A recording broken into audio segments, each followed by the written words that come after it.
let me show you my bucket. Can I show you my bucket? Yeah, it's my bucket. So my whole deal is, my boss said, when you fill this bucket up with sand, I'm gonna give you a $200 bonus, which back now, $200 is a boatload of money. So I'm just gonna go ahead and fill this bucket up with sand, and at least I'll have $200 to get by until I find me some gold.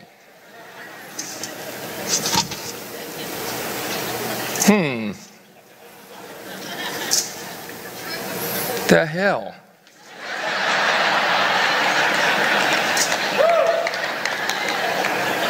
This is sort of like building the downline.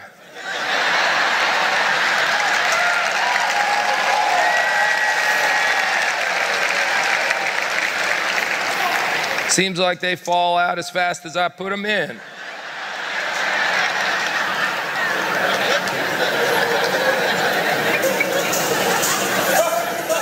There's a couple of them still in there, but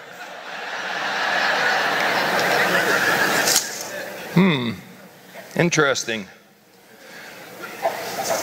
Check this out. There's a hole in the bottom of my bucket. That sucks. Oh, wait, I think I got an analogy for you.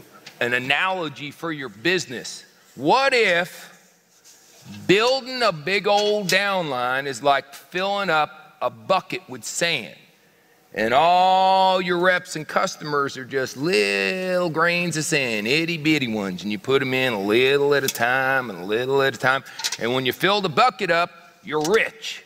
Isn't that a good analogy? The problem is we all got a hole in the bottom of our bucket. So when you put people in, some of them stay and some of them fall out. Now here's the variable. I don't know if you all do math.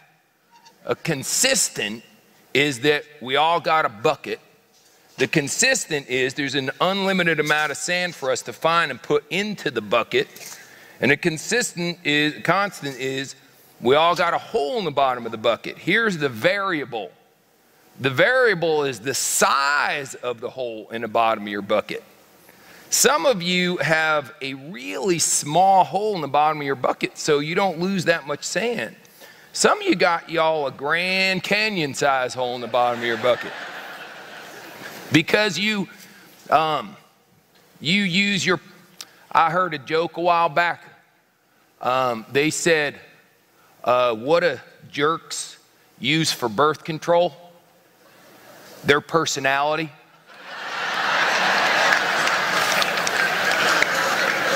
I don't mind to get too suggestive with you or nothing. I was sort of referencing sex right there. Yeah. Yep, you're not supposed to talk about God, politics, or religion when you're a public speaker. So we're working on the sex right now. We'll get to the other stuff soon. So yeah, you got a hole in the bottom of your bucket. Now, if you are not, if you're one of those folks who doesn't think you need to work on yourself, you know, what do I need to know that personality garbage for? If I'm a blue or a red, who cares? That's good. That just means you got a bigger hole in the bottom of your bucket.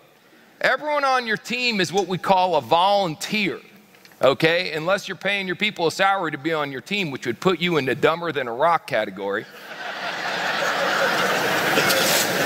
So everyone's a volunteer. That's what's so cool about what y'all do. You can have hundreds of people or thousands of people making you money. You don't have to pay none of them a salary.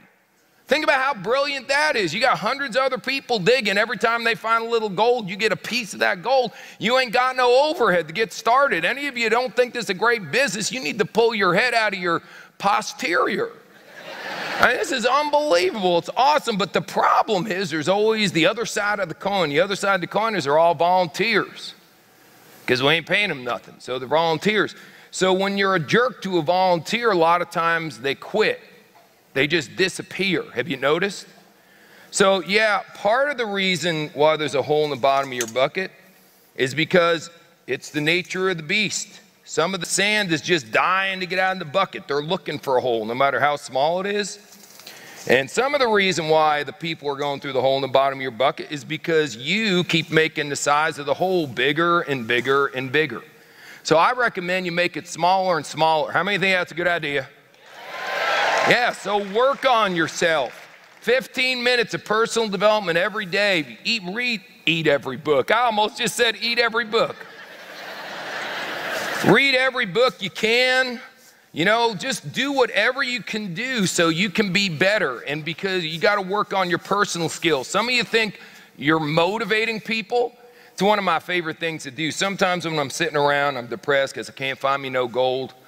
I'll just sit around and watch one of y'all try to motivate your team.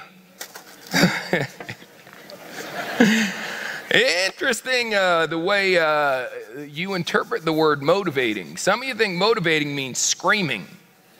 Yeah, let me scream at my, if you're there, I know I'm not on a farm right now, but if we're on a farm and your cow wasn't giving you enough milk and you started screaming at it, you stupid cow, the hell are, you're worthless, you son of a stinking cow, give me more milk, loser. Would the cow give you more milk? No, you gotta be nice to the cow. Oh, cute little cow. I like you a lot, cow. Sure wish you'd give me a little more milk, though. That's how you talk to the cow, for heaven's sakes. So it's the same deal. People on your group, you have to find that delicate balance between being firm enough, but not too much. Some of you are over swinging the pendulum when it comes to motivating your people. Best way to motivate your people is to lead by example. You go out and dig a whole bunch of dirt. If you want to motivate your people, if you're one of those folks sitting here right now going, man, my group ain't doing enough. This is my group. If my group would get off their butt and go to work, I recommend you go put some new people in your group. When you put new people in your group, it's funny how that works. Just think about how silly that is. You know what I mean? You just give birth to an infant, and then you go ahead and that infant gets to be 2 years old, and you give birth to another one, and then you go to your 2-year-old and start telling your 2-year-old to take care of the infant. Pretty dumb. Or you take your 2-year-old and your infant and go, all right, you guys go out and get a job. Come on, your mother and I are hungry.